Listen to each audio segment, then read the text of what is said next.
This week in gaming, February 2nd, 2025. I hope everyone's having a great day. I hope everyone's ready for some news. Mo seems excited. I might work on a basic version. Hell yeah, let me know how that goes. So today we're taking a look at a couple things. We're going to start off again with some wins and fails from this week. So our first fail is coming from Sony, a company that loves to fail at just about everything that they do, except for making money somehow. They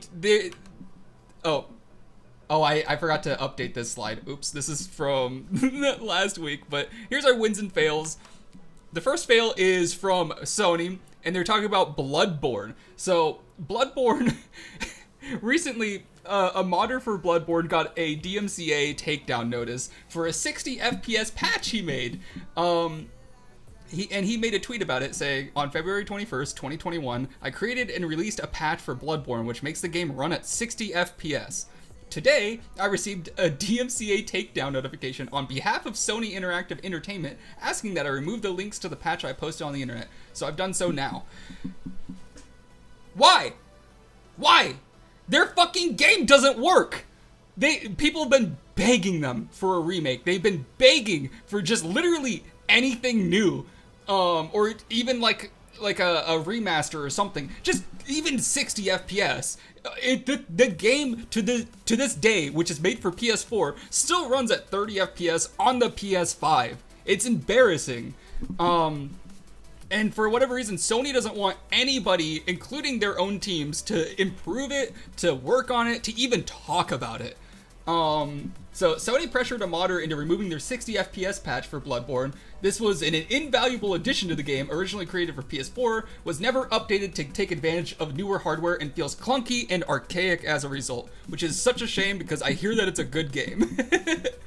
Hire that guy, right? Apparently, Sony just likes to bully people that try to improve their products. So, I don't. And the crazy thing is, he uploaded this was almost to this day, 4 years ago. Almost exactly 4 years ago was when this was released. So why now?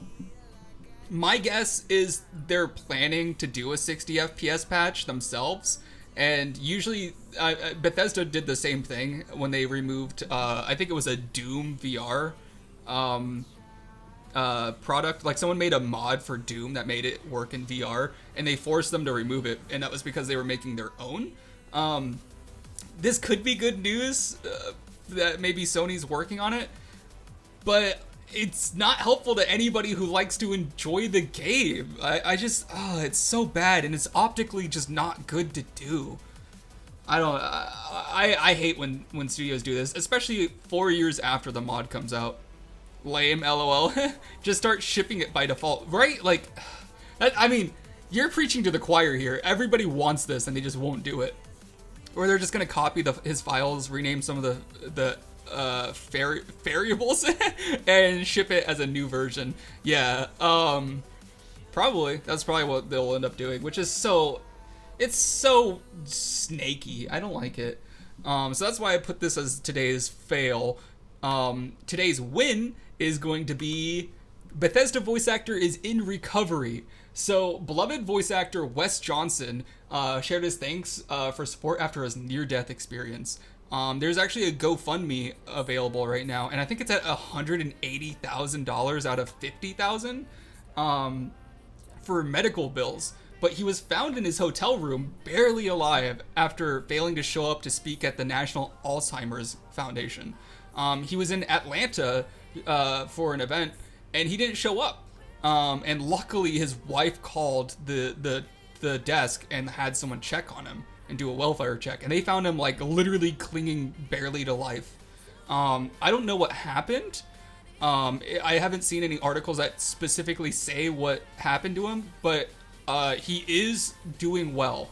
And we're gonna actually see a video from him in the hospital where he talks about it, and he thanks all the people who donated to the GoFundMe. Hey, it's Wes Johnson. It's still Wes Johnson. And rumors of my demise, well, they weren't exaggerated. It's very close, very close. But I'm still here. I'm still here because my wife decided to call the hotel where I was staying I'm doing announcing for the Alzheimer's Association. And have my son call I've never heard security. about him, but it's always nice when someone Find gets out that I better was nearly and dead. on the road to recovery. They took me to the He's hospital. he's not. put me in a coma. It's not a drug related I thing, was been from what there I for understand. 5 days. It's like before a health I scare. found out that my wonderful friends Bill Glasser, Cheryl Licker, and Kim had put together this GoFundMe, where I found out there's a lot of love in this world that I didn't know was out there, and I'm grateful to each and every one of you. I want to thank all the people at the Alzheimer's Association for everything that they have done. I should have been speaking for you, and yet you helped my family through this. Got them down here to Atlanta, got them in hotels, flew them around, made sure that someone was here when I was in a coma. To Ted Leonsis, who donated $25,000, and the Capitals didn't have to do that. I've been there for 25 years. And I'm grateful to you guys. I'm proud to be the announcer and to still be the announcer. Thankful to Bill Glasser, to Sherry Elliker. I'm grateful to Bethesda Game Studios. Yeah, you say that I'm your friend. I am. Always will be. Love you guys. And I love each and every one of you who This is so not only sad. donated something to help me get through this, but have written, have posted, have asked how I am, have been concerned. I love you all. I'm not going anywhere. It's going to be a while as I work my way back, but I'm coming back. I look forward to seeing and having you all hear me then. Cheers. Hey, it's Wes Johnson. Did it repeat? It's still Wes Johnson. Wait, what? Rumors of my demise? That's weird. The video's not over, but it did repeat. Hey, it's Wes Johnson. Oh shit. But anyways, yeah. I'm not sure what happened to him. Can we skip this? Does it really force me to watch the full thing before we can? Oh, there we go. So apparently, he was just found incapacitated. They described him as barely alive in his hotel room. And I'm not sure if it was a drug-related thing. I don't think it was. It could have been like a heart attack or something. It's not specified. But when I said recovery, I meant like he's like recovering in the hospital, not like he's recovering from a drug overdose. I don't know why it feels weird for me to donate to someone to pay for medical fees, but that's because I'm from Europe. Yeah, that's kind of just the common thing. Like if you get fucked up and you really need to pay off your medical bills, you just try to get kindness from others. That's just common in America. If you're on Facebook or anything, you'll see people post their own GoFundMes all the time. It's actually kind of grossly normalized. No, I get that. Same Mocow. Yeah, no, it's pretty bad. Anyways, our next topic is NVIDIA launches their 50 series. And it's AI over hardware. I actually didn't make another slide for this. I just realized we don't really go into this at all. I was gonna pull up some videos comparing the performance, but I couldn't do that with the time constraints I had. But I have this 4chan post that says fake frames, fake card, fake stock value, fake company, only real thing is the price. And that is exactly correct. So the new 50 series, it's expensive. If you want a top line card, you're gonna be looking at $1,999. So basically $2,000 for the 5090. But they graciously, very very graciously allow you to get the 5080 for just $1,000. Never mind the fact that if like a 1080 back in the day was like $600. But yeah, they're very expensive. And I saw the performance increase between, I think it's the 5080 and the 4080 is 14% increase. Not very good. They keep touting their AI tops. So essentially what they do is they generate frames using AI in between the frames. So you can create create more frames out of nothing alongside the DLSS, which is where they shrink the size, the resolution, then they increase it using AI. So essentially, all of the games are fake now. Like everything you see is all AI generated, and you're actually, if you're running the game, I mean, I had to zoom in on this picture to see. Essentially, like your game is actually rendering like this. Like this is what's rendering on the screen, and then the AI super samples it up to be like full screen. It's a choice. We're pivoting from actual hardware improvements to software improvements, and I'm not sure how I feel about it. AI can kiss my ass, or can kiss my. I just added that myself. I suppose, but never medical bills. That's crazy pricing. Honestly, the pricing is lower than the medical bills in America, though. Even then, it's usually money to make it until it's rebuilt. So it could happen that my GPU decides not to display my enemy. I suppose so. I don't know if that'll happen though. It apparently is pretty good. I don't know if it's going to be choppy or what, but I'm a little bit iffy on it, to be completely honest. I don't know. I kind of like what AMD's been doing. AMD's actually been making real performance boosts, but that's also because AMD doesn't have the AI to rely on like Nvidia does. Anyways, next we're going to be talking about DeepSeek AI, going a little bit deeper into the whole AI rabbit hole. China shocked the world after Xi pressed the silver button, releasing their own competitor to ChatGPT called DeepSeek. This AI is trained directly using OpenAI responses and is a much cheaper alternative. And once they did this, the stock market completely crashed. Because they made it on a budget of I think like $60 million, whereas OpenAI made ChatGPT on like $2 billion or something like that. So it's concerning because a lot of people are realizing, wow, AI is like, it's not generating a lot of value. People are not going to probably get the money back that they invested in on it. And two, there are competitors that can make it for much cheaper. That's kind of the concern. And I think that the fact that the entire market reacted this negatively to an AI competitor just kind of shows you how bad the bubble is. And that's very concerning. All these companies that you see right here in the red, we see Apple, we see Amazon, whatever the fuck Baba is, Intel, probably a lot of other companies that have nothing to do with AI are suffering from this AI bubble, which is absolutely insane. Welcome in, first time chatter, Genesis.com. How are you doing? We're talking about DeepSeek AI and the effects it's having on the market. And so the first thing that someone did with the new DeepSeek AI is they recreated it for $30, which is absolutely lunacy. I need to check my stocks. Let me explain something here. So DeepSeek AI is a copy of ChatGPT, and then someone copied DeepSeek AI, so now there's another copy.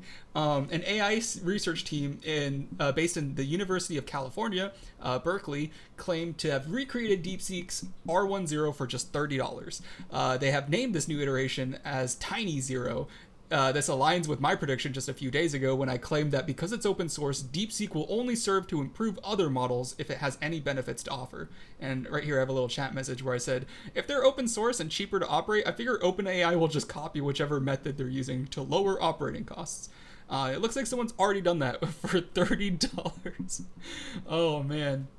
So to explain the lunacy of this is how far we're going down this rabbit hole. So right here, we have user input. This is like Reddit messages, Twitter messages, various internet articles, like things that were created by humans. And then you have ChatGPT, which trains on these things. It uses all of this data to learn and become smarter. And then DeepSeek R10 used ChatGPT to learn. So it was trained using responses from ChatGPT. So they essentially had an AI that just talked to another AI and learned based on its responses on how to respond itself. So essentially, it's just a copy that just learned not from human interaction, but from AI interaction. And then now we have Tiny Zero, which is an iteration that did the exact same thing, talking to DeepSeek R1, that talked to ChatGPT, that talked to people. So essentially, we're now 4 steps removed from user interaction, and what we have, I'm just going to skip to the bottom, it's essentially AI inbreeding. It's just, at what point is it going to be completely useless? You know, it's like a copy of a copy of a copy. How many times can you copy it before it's just nothing like the original? I don't think I need to read this. I've kind of already explained what's happening here. And then it turns out DeepSeek AI is worse than even Google. When tested for accuracy, NewsGuard found that DeepSeek provided inaccurate answers 83% of the time. In a test of 11 LLMs, it placed 10th, even losing to Google's awful AI that thinks black Nazis fought in World War II. I don't know if you've seen that, but Google's AI is so bad and trained so strongly on like the idea of diversity and what is it? Like it's so corporatized that it strangely mixes the races up of different like historical figures. Like people were talking about how they were generating like photos of black Nazis, and how like they kept having like Confederate soldiers be black and stuff. It was just like, it was super backwards, and it's because it's trained to try to like make it inclusive. So when it makes it inclusive, it's like, okay, well, here's a very hateful group of people, let's try to make it seem like they're more inclusive. It's just an oversight. Proud to say typing is hard. Are you okay? Isn't the same thing that's happening in AI art? The art is getting more and more scuffed because AI is used to make more AI? Probably. Why are we trying to make Nazis inclusive? Laugh my ass off. And that's a great question. I think it's just a result of the content filter that all these AIs have. Because if you don't put a content filter on AI, it'll get super racist super fast. I mean, we can actually showcase that right now. I'll show you exactly why a content filter is important. Just give me 1 second. Why is it not launching? There it goes. I have my own AI bot that I use to join chat rooms, and if it didn't have a content filter, I wouldn't have a bot, because people have managed to, or not managed, but they've been trying to make it say slurs the entire time it's existed. Literally every time it joins a chat, people go, say a slur, say a slur, say a slur. So, yeah, it's important, but when you put an overarching, like, content filter on a bot, it just gets super dumb, and it starts, like, getting inaccurate. So take that into consideration when you consider the fact that DeepSeek is so inaccurate that it makes Google's totally inaccurate AI look like a fucking prophet. So, it's pretty impressive that they managed to do that.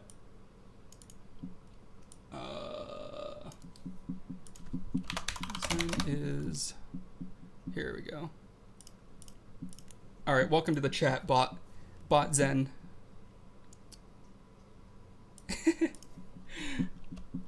What race do you hate the most? So if you ask it something blatantly racist, it'll say, as a bot, I don't have feelings or opinions. I'm just here to spread positivity and fun vibes in the chat. So that's why you need a content filter, because otherwise this bot would be banned by Twitch pretty quickly.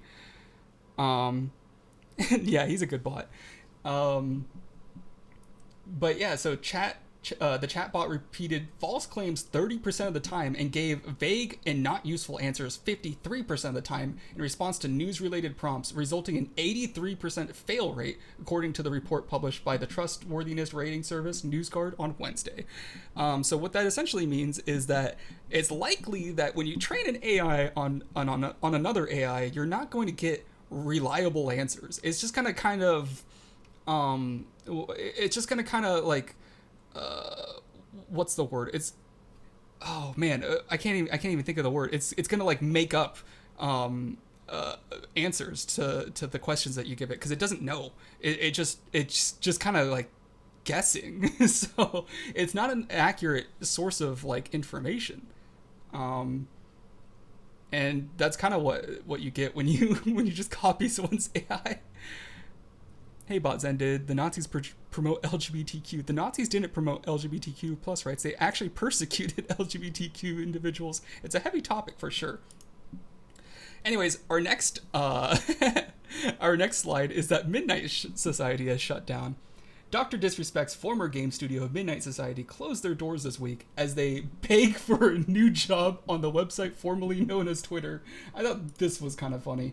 All production on their unreleased live service game, Dead Drop, has been halted. The project was funded by the community through the sale of NFTs, and all those who invested will likely not be getting their money back. I think I said likely because you never know, but I'm almost entirely certain that if you invested in this game, you're not getting anything back. Here's their post on the website formerly known as Twitter. Today we are announcing Midnight Society will be closing its doors after 3 incredible years with an amazing team of over 55 developers contributing to our new IP, Dead Drop. We are actively seeking other game studios that would be interested in offering employment opportunities to our talented team members. If you know anyone who's hiring, please forward this message to them or DM us for direct intros. He's like, please, if you know anybody hiring. That's so fucking sad. We express our sincerest gratitude to each and every one of our community members and deeply sorry that we are unable to reach our ultimate goal. So, everybody who invested, everybody who put money in this can get bent. Like, you're fucked. It's gone. It's a live service game, so like you can't even play it anymore. Everything that existed here is poof, gone, vanished.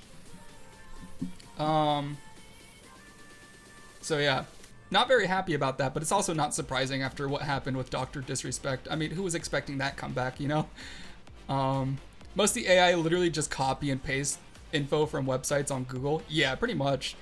Some of the Google AI responses were just straight up ripped off of shit posts on Reddit. Yeah, that was another really big problem with Google's AI, is that they use posts from Reddit to train it. And Redditors don't know shit. I don't know if you've been on Reddit, but half them have no idea what they're talking about. Yeah, it's like how it recommended to delete the French language pack from Linux distros. I think someone talked to I think the Google AI was the one that said that people should kill themselves to help end global warming. Most Redditors act like they know stuff when they don't. Yeah, that's pretty accurate. So yeah, Midnight Society's done. Our next slide is Ubisoft and BioWare are also done. My 2025 prediction is that both Ubisoft and BioWare will be going under this year. Ubisoft will likely get acquired by a Chinese company, and BioWare will be shuttered by EA. I think that this is gonna happen. Like it's already on that cascade, that failure cascade, where there's nothing that can save either of these companies at this point. There's actually one thing, but we'll get into that. Honestly, with this Google AI, I don't know. I mean, it should be easy to blacklist some sites from data rippers. You just want to help global warming, fucking kill yourself. Jesus Christ, Google. Yeah, there was an AI that literally said that. Bro, I'm laughing so hard at that. Oh my god. I mean, it's not wrong, but morally it's wrong. Jeez, at least take someone with you. That is a joke. For legal reasons, that's a joke. Why not? It's cheaper than planting and caring for trees. You're right. It's so hard to care for a tree. Just jump off a building. All right, so let's get into BioWare. There's some BioWare layoffs. BioWare is currently at less than 100 active employees after cutting more than half their team and freezing all new hires. Currently, the future of the studio is unknown as EA decides whether or not to close it permanently. I've seen some people say that they're going to. I've seen some people say that they're not going to. It's not really known what's going to happen to them, but they're absolutely not hiring anybody, and they've already let half of their staff go. So we'll see what's going to happen there. It's I think it's going to get shut down. Either that, or it's going to be like a small studio that EA just keeps around. I don't see why they would, though. They haven't been able to make a game that's good in like the last 3 or 4 AAA games that they've made. I think ever since Dragon Age Inquisition, they've just made stinker after stinker. I mean, let's look at a few of their masterpieces. Let's just take a quick look. What has BioWare made lately? Going on to their Wikipedia page. So they have a bunch of masterpieces like Dragon Age the Veilguard, which was a bomb, Anthem, which was a bomb, Mass Effect Andromeda, which was a bomb, and then Dragon Age Inquisition, which I kind of liked, but a lot of people said was a bomb. So, I mean, out of all their major releases, I don't remember Shadow Realms. And Mass Effect Legendary Edition was fine, but that's just because it was good games that have been remastered. But out of all their like new AAA games, they've all sucked since 2014. Since 2014, dude. That's 10 years of being shit. Like, of course you're gonna close. Like, if you can't make a single good product in 10 years, what do you expect? Hey everyone, Anthem had such potential with its amazing flight mechanics and visuals, but those repetitive missions and lack of endgame content were what is that? Not like this? Still flying around in those javelins was a blast. My bot is so funny sometimes. My bot's like trying to defend Anthem. It's like, guys, the game was kind of fun, but it just was a little repetitive. Yeah, Anthem was the game. Anyone remember that open world Destiny ripoff? Yep. Anthem, Mass Effect Andromeda, and now Dragon Age Veilguard, like, they just make stinkers. And these are hundreds of $1 million projects. It's not like these are just little small indie games. Like, EA's just burning money on the studio.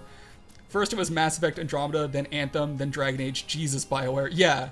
And it's so sad, because BioWare, if you know anything about RPGs, they're some of the greatest. They made the original Knights of the Old Republic. They made Dragon Age, which is also another really loved game. And they made Mass Effect. So they've made a lot of good games. They just haven't made any lately. I was gonna say small projects failing happens, but that budget, crazy money waste. Yeah, I think I can't tell you exactly how much it is, but I know it's in the hundreds of millions, like probably per project. Different devs at ME3, yeah. Anyways, this moves us on to Ubisoft, who's also failing. Ubisoft is on their last leg. The future existence of Ubisoft depends on a single game, Assassin's Creed Shadows. It might already be too late for the studio, but if this game underperforms, I predict there's 100% chance of Ubisoft being acquired on the cheap by the end of the year. I think that they're already going to get acquired by some company, but essentially they're kind of fighting for their value at this point. If this game sucks, they're getting bargain bin prices. If this game does well, then they might get acquired for, maybe $1 billion. But I'm guessing, if I had to guess, oh shit, I think it'll be under $1 billion for sure. I think they'll get acquired by Epic Games, or like what's the Chinese company that acquires everything? They'll get acquired by that company, and it'll probably be like $100 million if I had to guess. For sure, Ubisoft's last stand. Yep. And then, so considering that this is their last stand, and it's a game about Japanese culture, the Japanese people don't like it. And let's take a look at what they think, or at least what one of them thinks. When it comes to Japan, they're doing this. Okay, people just don't know. Okay, the drums is okay. The mirror. So this is the core of the shrine. Okay, and this is not very cool because if they're doing that for the other games, it's fine. If they can just break the altar, something like that core of the church, even like a Muslim building, if they allow that, that's fine. But they're disabling that. In fact, in the temple in this game, they disable. Okay, you can't break the altar. But I've been seeing Ubi really disrespecting Japanese Shinto, like making a toy based on nuclear bomb TWIG. So this is a the one-legged Tory. This survived a nuclear bomb. Could you guess which nuclear bomb it was? Yeah, it was World War II, and a lot of people died. This is a reminder of many deaths, many lost souls. And Ubisoft was like, that'd make a really cool toy. That would be a really sick product. Just completely fucking tone deaf. Like, imagine if like a Japanese studio made a game that takes place in America, and they were like, let's make a fucking Twin Towers minifig. Like, what are you fucking doing? What is this? TWIG is Why the would you gate do force that one? that I'm not really Jesus Christ, that's just tone deaf if I've ever seen it. Japanese are not. But if you go to Japan, you know shrine is everywhere. Like Shrine's temple itself has more amount than convenience store in Japan. You look at the tone, oh my gosh! If you look at the dictionary for tone deaf, this is just the shit you see. We are not religious. The going shrine. Yeah, Ubisoft Last Stand is a battle strategy simulator like City Skylines or Software Inc. You really believe you don't have any religious habit, but you definitely go to shrine and you definitely pray. That's Japanese. It's very unique. We all believe we are not religious. So apparently these shrines are very important in Japanese culture. Religious. And then as a Japanese, seeing this really like shrinking my heart. And another sad thing is that, so the comment, and this guy, I a little sad because I really enjoyed some of his videos. So I hope you watch this and then understand my perspective. There are legitimate reasons to upset at Ubisoft and even criticism of AC Shadows. But when you start saying, I just realized this was supposed to stop at 350, but I didn't put the stopper on it. But he goes into some of the comments. Everyone's glazing this game on X. It's insane. I don't know why. I don't know why there's so many people defending it, but they're essentially saying that he's wrong. And I've also seen a lot of other Japanese commenters saying that it scares them that Ubisoft is allowing people to destroy shrines. Like I saw someone comment on this thread in particular that were saying like, as a Japanese person, I'm really afraid that someone might come to Japan and try doing this thinking that it's okay. And I didn't really think about that, but it is a scary thing. Like imagine if there was like, imagine if you had like a very important thing like a mirror, like something very delicate that could be easily broken, and if it's broken, it's like extremely taboo, and very heartbreaking for the people in that community. And then now you're making a game that promotes doing that exact thing. Like I don't know if that's a good idea, especially when there's a disconnect of culture. Anyways, moving on. Okay. But when it comes to moving on, who likes this game? who is this for? If you spend any amount of time on the cursed website formerly known as Twitter, then you will find a plethora of users defending the game, mostly calling people that don't like it racist. Let's see if the incredibly loud group of defenders will be enough to save the studio. So I'm already noticing a trend where, you know, for example, what's a good example? She-Hulk. Remember how She-Hulk didn't do very well, and a lot of people didn't want to watch it, and then people were accusing people who didn't want to watch it as being sexist? It's the same thing here, where there's a certain group that's politicizing it and saying that if you don't like this thing, then you're against the type of people it's made about. In that particular case, it's women. In this particular case, they're saying that you don't like black people because Yasuke is a black samurai, and he's, first of all, not a samurai. Not a samurai, never was a samurai. That's factually incorrect. Regardless, people are saying that if you don't support that or support this game, then you by default are racist. And that's not a good argument. And I've seen people make this argument before, and it never works. Whenever you have to argue why someone should enjoy a certain media product based on politics, it always ends up not working, because people feel divided by it, and they don't want to participate in it because, you know, they don't want to seem one way or another. They don't want to take a political side. And then you have the other people who are defending the product that aren't even going to consume it in the first place. Like most of the people just want the points of defending it, but they don't actually want to consume the product. And I imagine that it's going to be really bad. It's going to end terribly, considering the only people that like this game are the people defending it politically. That's always a bad sign. And then this guy points out the same guy who shilled for Concord now wants you to believe that Assassin's Creed Shadows is worth the wait. I played 7 hours of Concord this weekend and immediately want it back. And then I played 6 hours of Assassin's Creed Shadows, and folks, I think this is the one, or this one was worth the wait. This is bad sign. This is a bad sign, especially when your entire studio depends on this. Prediction start. What? Oh, I was like, who started a prediction? Yeah, this is a little game we can do. Wow, you have 252 points already. Calling them racist when they were criticizing something in the way it was made. Yeah, that happens all the time. It happened with Black Panther. I remember with like the new one. But I don't know. I don't know if the new one did bad or not. I remember they were saying, like, there were people saying that white people weren't allowed to watch the movie. So then a lot of white people didn't watch the movie, and then they were like saying people were racist because they didn't watch the. It's so bad. It's so dumb. It's always a really bad sign if a certain project gets politicized. It's just never good. Like, leave politics out. Like, you're just gonna. It just doesn't help anybody. It just creates division, and then the project suffers. And I've seen it time and time again. I'm not even taking a stance. I'm not saying that one side is right or one side isn't.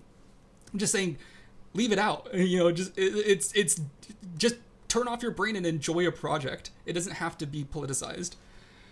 But for some reason, it's only America. I never hear something like this in Germany or Europe. Yeah, no, only Americans are really this like upset over politics.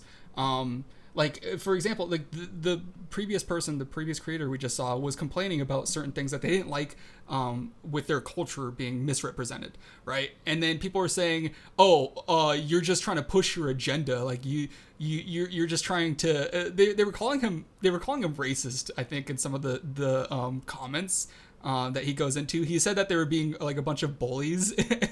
And like they were telling him to shut up and like that he was wrong. It's insane. It's absolute lunacy. And all it is a guy saying like, "Hey, I'm from this culture and I don't like how it's being represented." And they vilified him for that. It'll always be the people not affected by it that'll have the loudest mouth. Yeah. Yeah. That's what I've noticed. I've noticed a lot of projects fail after it seems like everyone's supporting it. It's like, wow, this is like this movie has the first trans superhero. I'm making this up, but you know, it would be like something like that. Like the first trans superhero, like this is groundbreaking. This is going to change everything. Everyone's going to see it. It's going to be the best movie ever. And then no one watches it because no one wants to like get caught up in the politics of it. And then next thing you know, the movie fails, and it's not even. It seemed like everyone was going to see it, but no one did because they were like afraid of the consequences of making a political stand. Because honestly, most people aren't that political. Like I would rather not get involved. Like if I see something that has like a lot of like back and forth about politics, I'm like, I just want to watch a cool superhero movie. And it sounds like this is just going to be a fucking virtue signal. Like I don't want to sit here and get preached to. Like Amelia Perez is a good example. I mean, if a German would say, for example, Indiana Jones movie, my culture is misrepresented, he would get shit on. I mean, that's a little bit different, I would say. I mean, I don't think anyone's trying to protect the sanctity of World War II German culture. I think if that gets misrepresented, that's fine. No one really cares.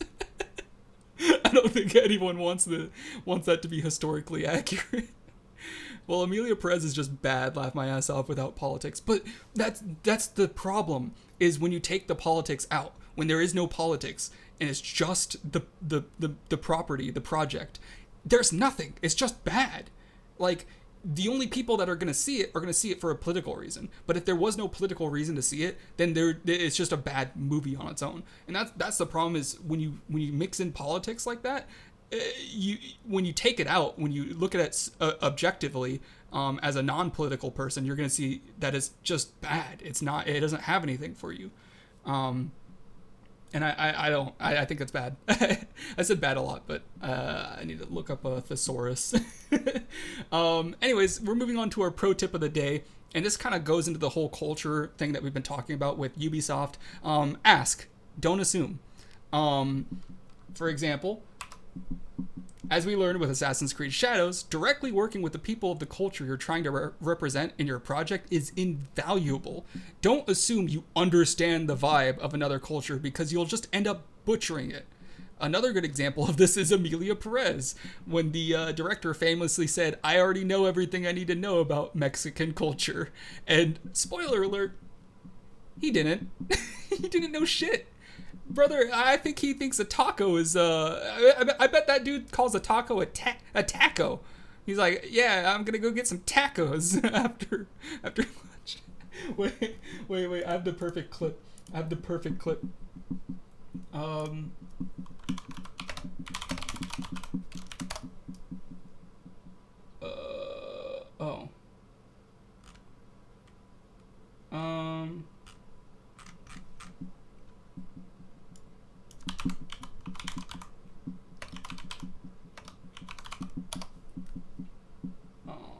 I don't know if I'll... This is a 10-minute video. I don't know if I'll find it in here. I was thinking of the scene from The Office where she's like, so how much are these tacos? He's like, $20 each? And she's like, oh, okay. I don't think it's in here, though. Oh, it is. Oh, let's go. Wait, yeah, this is the director of Emilia Perez. That's what I think of about that director when he's like, I know everything about Mexican culture, and that's him in real life. The way I'm drawing a blank right now. To what? What do you mean? That can you just... It's like straight people talking about LGBTQ people when talking about LGBTQ issues or representation. Yeah. Oh, thanks for following. So yeah, it's very oh, what's happening? Follower goal met. Oh, we got 200. Let's go. Whoa, yeah. That's actually awesome. We hit 200 followers. Thank you so much. Let's go. Yeah, no, it is very like that. Like you have people who don't really understand the culture or like just the etiquette of like for specifically with like LGBTQ stuff. Like you'll have someone who's like trying to say that they're an ally. Here, I can turn on the music real quick so you guys can hear the oh no, volume mixer. There we go. For the dance party. You have people who will like, you know, dead name, or they will the worst thing I've seen is like people say they're an ally to like gay people, and then they will out them to like other people, like, yeah, I'm an ally, like, you know, Craig over there is gay and I don't think differently about him, and he's like, I didn't tell anybody other than you, and I didn't want to tell anybody. You know, you get a lot of that. That's a sin right there that I think a lot of allies don't understand. Anyways, for our final slide, we're going to be talking about the community highlight of the day, and we actually have Nepal V, who updated his Bubble Tank Frenzy game. So let's... Oh. What happens if I click that? Okay, nothing happened. We're going to actually run it. We have a copy of his newest update, and we're going to play it right now. All right, so we have a tutorial and then a demo. Let's just go for the demo. It doesn't seem like he's done any sound effects yet, but I saw he updated. Yeah, he's got like little, he's got little mountains. What are these? Yoink, I'm just picking shit up. We have 30 bubbles so far. Okay, what color do we have? We have red. Okay, I missed. Okay, all right. I want to turn on more music, but I'm a little bit fucked. I'm a little bit fucked. Okay, hang on. Oh, you can pause it. That's good. Resume. I think this game could use a little bit of music in it. I think there's a way to switch. I thought I'm pressing buttons on the keyboard, just seeing if anything does anything. I saw he was switching the color he has in the top right up here when I was watching him play on stream, but I don't know how he did it. Ooh! You see me thread the needle right there? Let's go. I'm about to get the world record.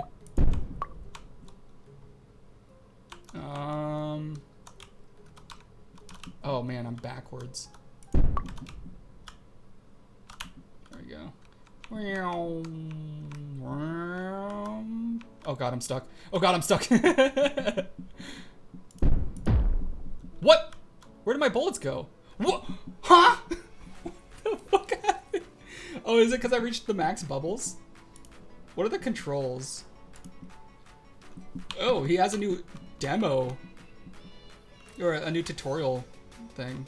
What is all this? Oh, press left mouse to use the right. Oh wait, he has a gamepad? That's cool. You can play with a gamepad now. It's extremely hard to aim though. Alright, keep an eye on the yellow bar at the bottom left. It shows how many shots you can fire before overheating. Oh, I see. Oh, okay. So it slowly overheats, and if it gets all the way up, then you can't shoot for a little while. A blue bubble is ahead. It's one of the many you'll encounter. Equip a blue bullet by pressing the spacebar or the bumper. Oh, it's spacebar. You already have a blue bullet swapped with the right mouse button or X. Interesting. Is this the right blue? This is like a lighter blue. Yeah, it's not the right blue. Oh, fuck. There we go. Oh no, you've taken damage. Use the skill you've learned in this tutorial to shoot 10 correct bubbles on the screen and achieve a streak. Okay. Alright. How do I swap the colors? Oh, it's X. You press X to swap, and then you press the bumper to get brand new colors. I see. Okay, new colors. Let's go. Thread the needle. Imagine being as god of a gamer as I am. God, I'm invisible. Okay, new color. Oh no! There goes my streak. I just barely missed it.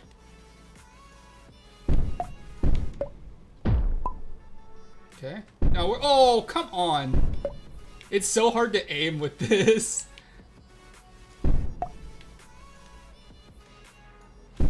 Brother, I'm actually gonna lose it if I miss one more shot.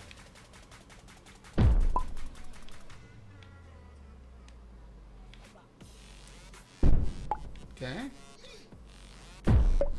Okay.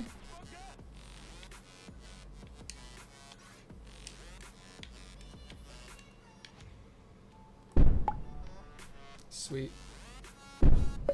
Sweet. There we go. You spawn a silver bullet, which can destroy any color within a radius. These only appear during streaks and don't increase streaks themselves. Destroy the remaining bubbles and then proceed to the next area. Let's go.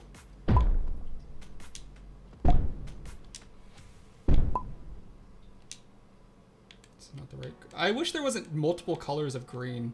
I find it a little bit confusing. And like blue. There's like dark green and dark blue. Okay.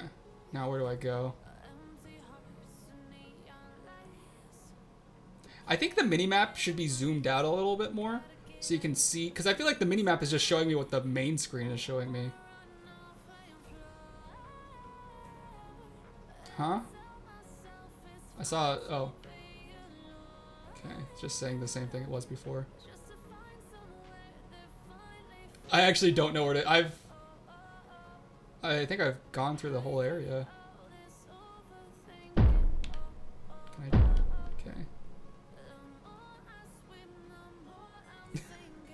I think we might have beaten it. I don't see anything else to do. Oh, here we go. Found a path. Grab the energy shield to gain additional layer of defense. I talked to Nepal about this, and he said, I think it was Mass Effect that inspired him. For that bubble shield. Keep going along the path and then you'll complete the level. Let's go. Yeah. Oh, that's cool. There's a little cursor that you can use. Interesting. Well, that's cool. It looks like he's been working on it a lot, so I think that's pretty good so far. I like the mountains that he added and whatnot. I would like a little bit larger of a map though, maybe. Maybe Mass Effect for the... Oh, hey, Nepal, you're in here! Spacebar for shuffle. Fair warning, it takes getting used to. It's really hard with the controller. I think the sensitivity needs to be lowered a little bit. But I did it. I managed to play it with the controller. And it looks like the menus all work with the controller too, so good job on that. That's like the hardest part, is getting the menus right.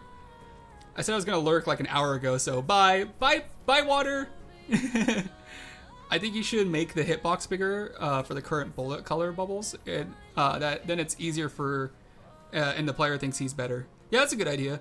I also think that the colors should be a little bit more distinct. Like maybe there should be less of them.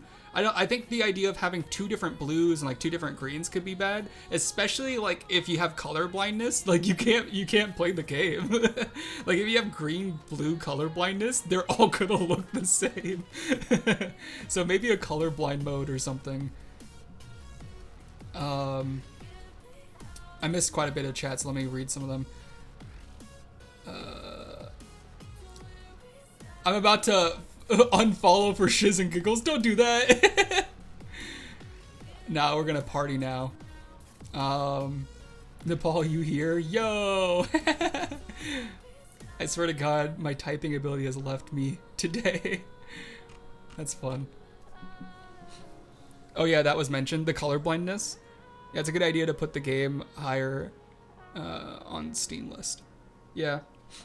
Overall, it's pretty cool. I think you've made a lot of progress on it. It's pretty noticeable. So keep up on it. You're doing good.